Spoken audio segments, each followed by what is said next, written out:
And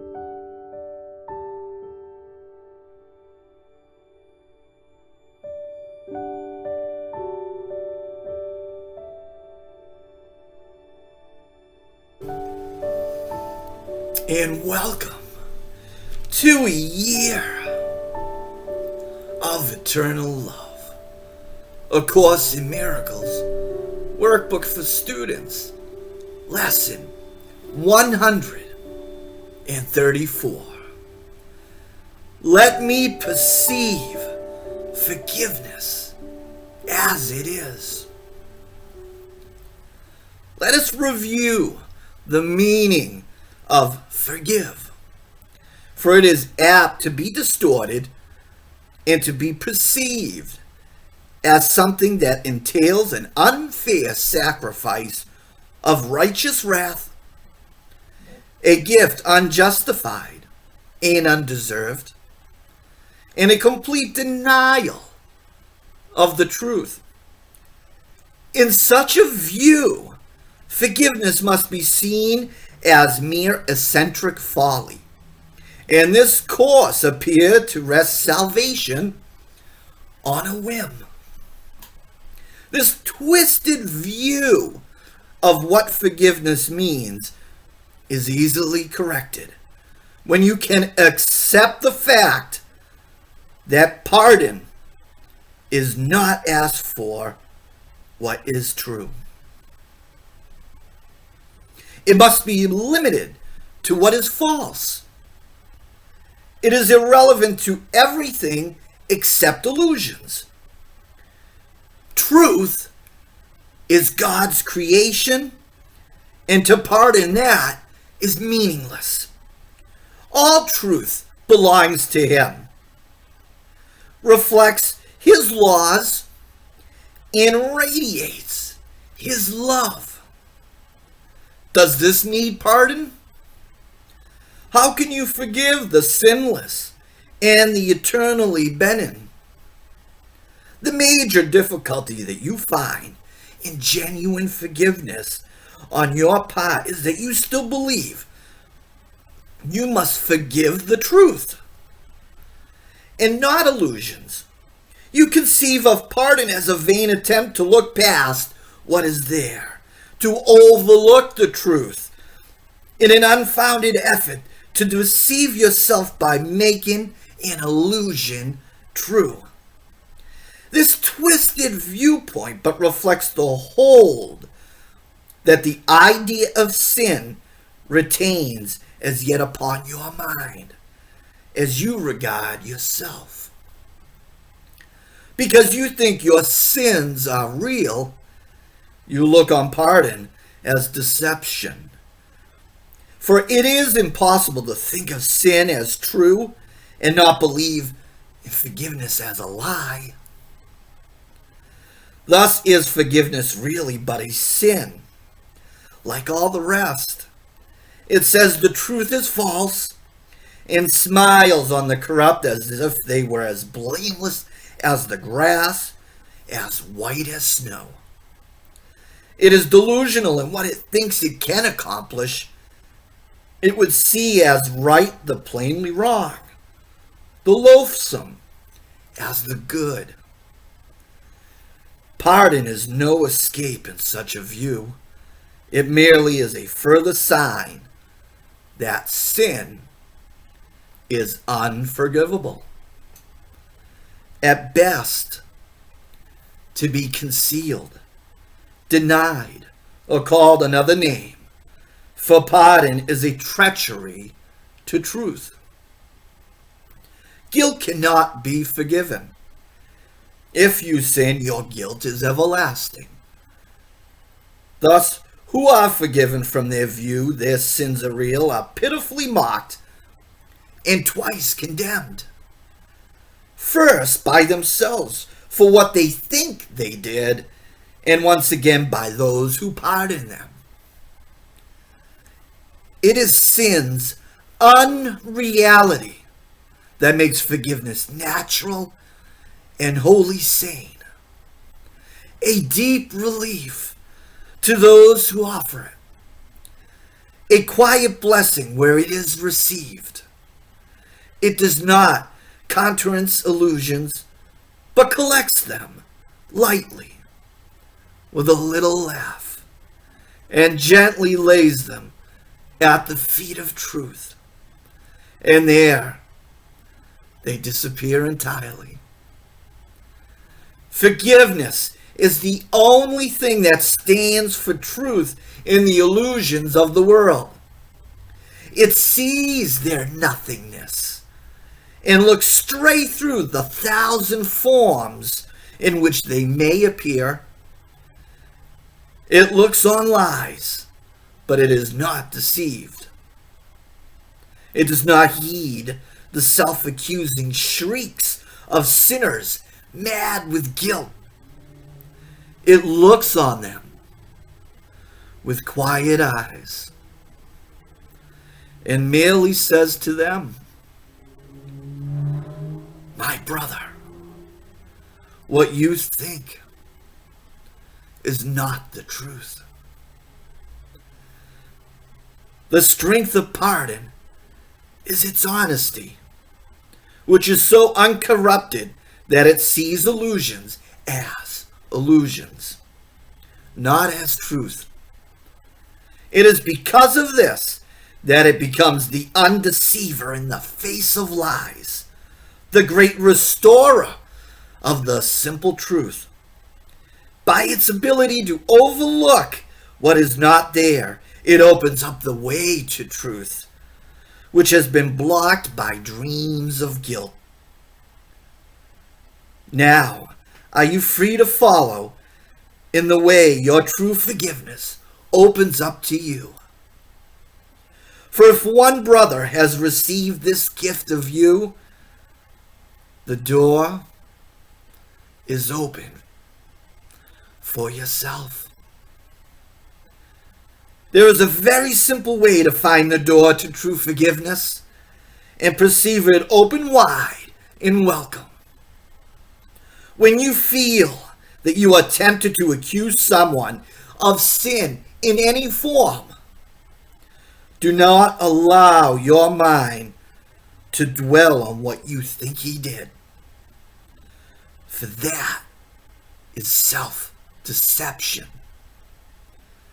Ask instead, would I accuse myself of doing this?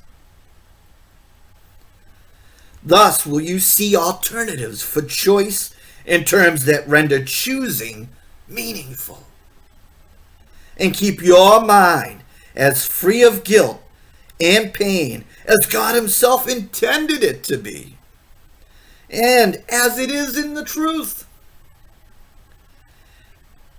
It is but lies that would condemn. In truth is innocence the only thing there is.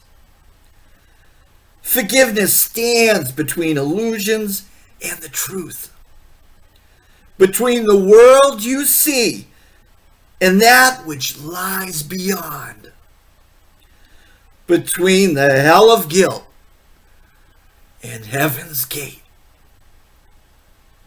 Across this bridge, as powerful as love which laid its blessings on it, are all dreams of evil and of hatred and attack brought silently to truth. They are not kept to swell and bluster and to terrify the foolish dreamer who believes in them. He has been gently wakened from his dream by understanding what he thought he saw was never there. And now he cannot feel that all escape has been denied to him. He does not have to fight to save himself. He does not have to kill the dragons which he thought pursued him. Nor need he erect the heavy walls of stone and iron doors he thought would make him safe. He can remove the ponderous and useless armor made to chain his mind to fear and misery. His step is light, And as he lifts his foot to stride ahead, a star is left behind to point the way to those who would follow him. Forgiveness must be practiced, for the world cannot perceive its meaning, nor provide a guide to teach you its benefits. There is no thought in all the world that leads to any understanding of the laws it follows, nor the thought that it reflects. It is as alien to the world as is your own reality. And yet it joins your mind with the reality in you. Today, we practice true forgiveness, that the time of joining be no more delayed. For we would meet with our reality in freedom and in peace. Our practicing becomes the footsteps lighting up all the way for all of our brothers who will follow us to the reality we share with them. That this may be accomplished, let us give a quarter of an hour twice today and spend it with the guide who understands the meaning of forgiveness and was sent to us to teach it. Let us ask of him,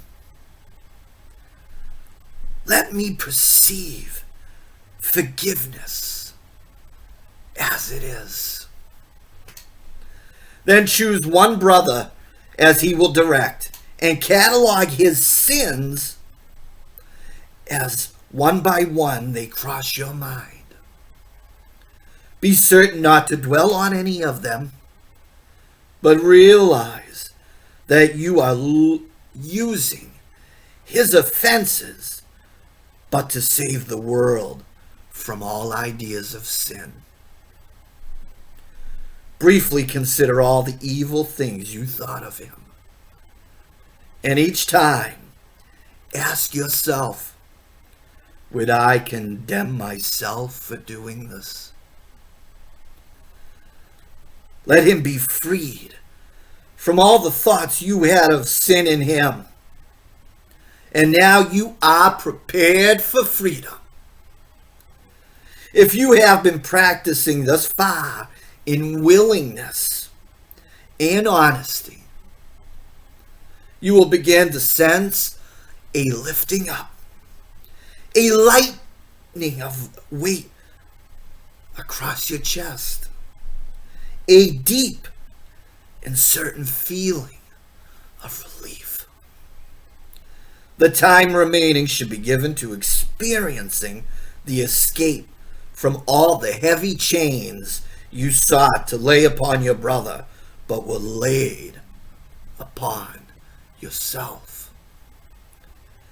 Forgiveness should be practiced throughout the day, for there will be still many times when you forget its meaning and attack yourself. When this occurs, allow your mind to see through these illusions as you tell yourself, let me perceive forgiveness as it is. Would I accuse myself of doing this? I will not lay this chain upon myself. In everything you do, remember this. No one is crucified alone, and yet no one can enter heaven by himself.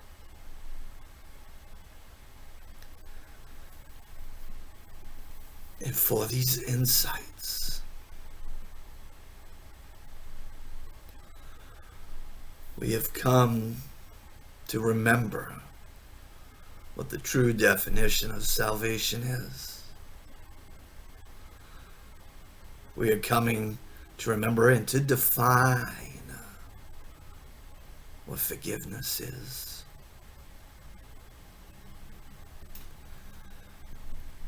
What unconditional love is. God's love is, which is all-encompassing, which is the truth.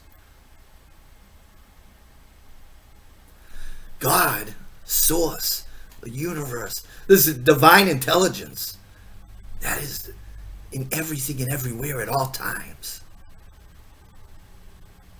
does not condemn, does not even know what forgiveness is, because he will never condemn you.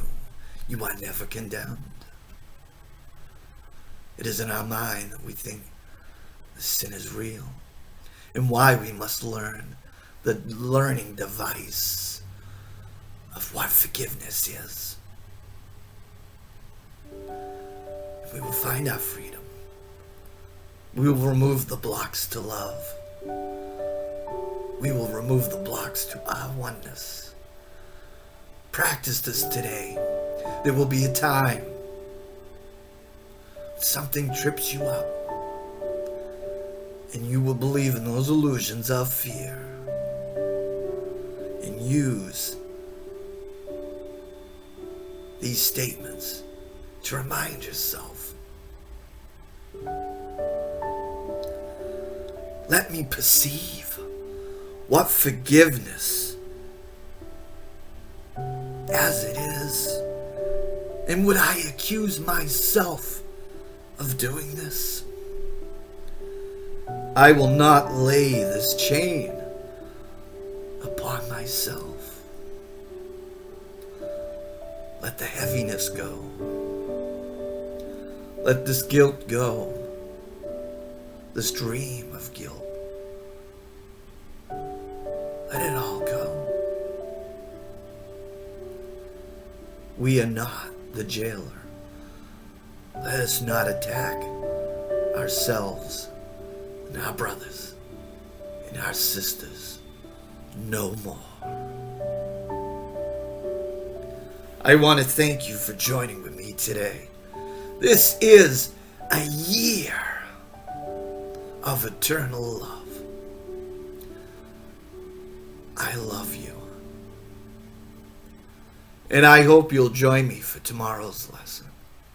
And until then, God bless.